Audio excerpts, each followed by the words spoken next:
Success అయింది madam. చాలా హ్యాపీగా ఉన్నా, చాలా హ్యాపీ, వెరీ నైస్. నేను వచ్చిన రోజు మీరు చాలా ఏడ్చాను, మీరు సంధాయించారు. ఎందుకు నేను ఏడ్చావు అంటే నాకు 12 సంవత్సరాలు అయింది మేడం కాక, చాలా సార్లు చూయించుకున్నాను, కాలేదు.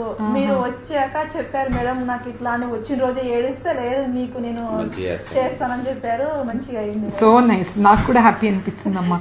12 years తర్వాత ప్రెగ్నెంట్, అదే చాలా ఇష్యూస్ ఉండింది, but end of the day బేబీతో వెళ్తుంటే చాలా థైరాయిడ్ PCOD ఉందా మేడం? పేషెంట్కి 12 years అవుతాయి, ఎన్ని ఎమోషన్స్, ఎన్నో ఏడుపులు ఉంటాయి జర్నీలో, ఎస్పెషల్లీ ఫర్టిలిటీలో ఒక లైఫ్ రావాలి కదా.